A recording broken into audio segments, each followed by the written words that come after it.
each and every one of you up here, whether you're voting yes or no, for participating and putting up with this, because it has been a challenge, and it seems like it's been a long progress. So I want to thank Mr. Nowakowski, Ms. Rivera, Pastor, Stark, and Mendoza. Thank you very much. And Jim, just for being here, and Sal, for your participation. Mayor. I'm in the 80s. You don't have to give me a participation ribbon. I don't need it. That's for like millennials. I'm Gen X. Roll call. I'd like to explain. DeCiccio? Guevara? Mayor, I'd like to explain my vote, if that's okay. Okay. Thank you. First, I'd like to thank city staff really in doing your due diligence and putting forth so much effort to make sure our residents understood the deal. Your efforts across the city really led people to understand the numbers, what this was really about, and I know that it definitely created for positive discussions with my own constituents. As people know, about a month and a half ago, I wasn't supportive of this deal. At the time, I said that I'd rather see investment, rather than seeing investment in an arena, I'd like to see investments in our residents, in early childhood education, and in West Phoenix. A couple of weeks ago, along with my fellow council members, I learned that due to budgetary reasons, the city would have to cut the number of spots available in Head Start preschool programs. This means that as many as 450 working families will lose access to high-quality, no-cost preschool for their children. And I thought back to the investments I wanted to see. And I asked myself, why can't we have both? Why can't we invest in city infrastructure, city-owned infrastructure, and also invest in our residents? And so I sat back down with the Sons to try to find a way to really make it happen.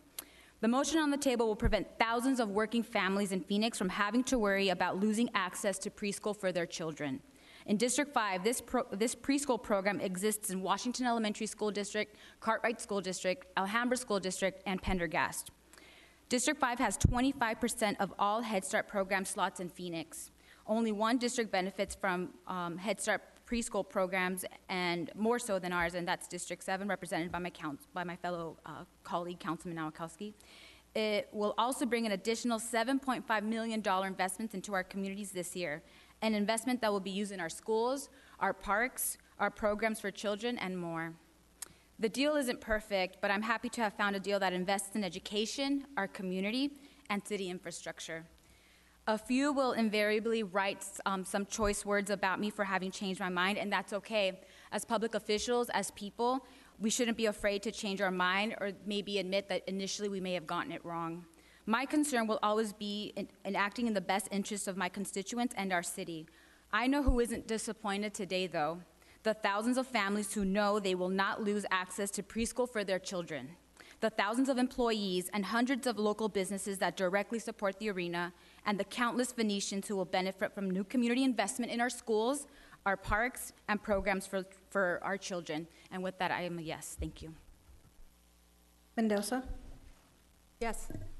Nowakowski? Yes. Pastor? Yes. Stark? Yes. Waring? I explain my vote? Thank you. I'm going to be a no on this. I just don't think this is the proper role of government, and some will probably criticize me as being too conservative or too ideological, and I accept that, and I understand why. I in no way criticize my colleagues who are voting for this. To Councilman Williams' point, I understand that this is a city-owned building and that this is a high-profile anchor tenant that means a lot to the community. If I didn't understand it, I would certainly understand it after today's meeting, but I did understand that before.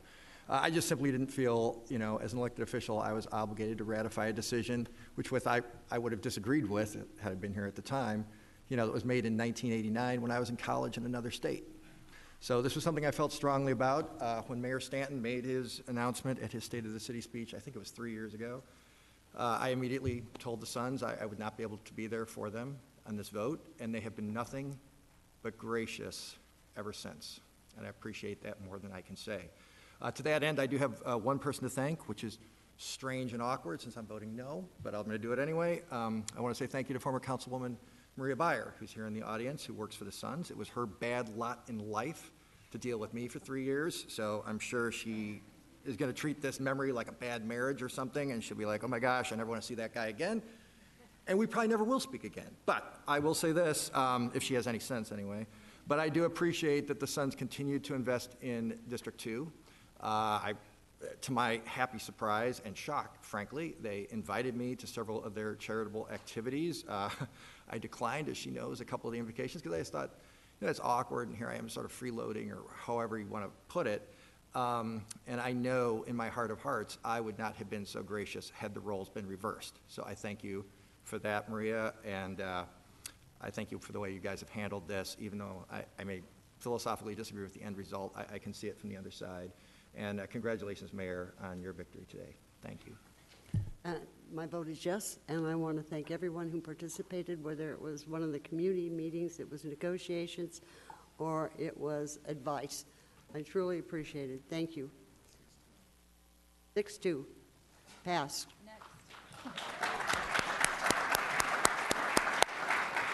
Thank you all on this council. I want to know if Casey Moore is still here. Citizens' comments. I keep trying to take those last two off every time. 44. Leonard Clark. Item 44. Let's go, Leonard. We're ready. Come on. Let's move. All right, everyone, you just saw it live here on News Now, which is a part of Fox10Phoenix.com. The Phoenix City Council approves the $230 million renovations deal for Talking Stick Resort Arena. It's where the Phoenix Suns and the Phoenix Mercury play, as well as some other entertainment acts throughout the year. But again, it passed 6-2, and it's going to be coming from a hospitality tax, which is on rental cars and the hotel.